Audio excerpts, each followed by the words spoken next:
Black history.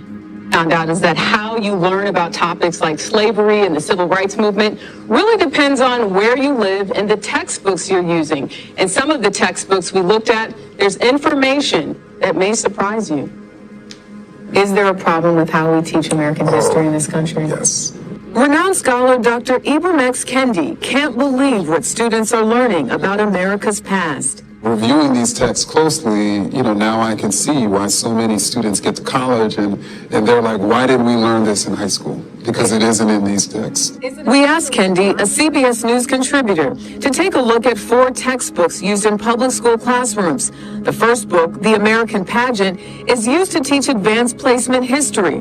The publisher of the book says more than 5 million students learn from it each year.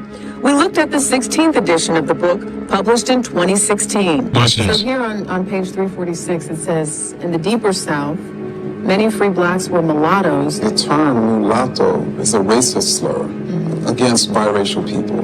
The book also includes this map, referring to enslaved Africans in 1775 as immigrants, alongside the Dutch, the Scottish,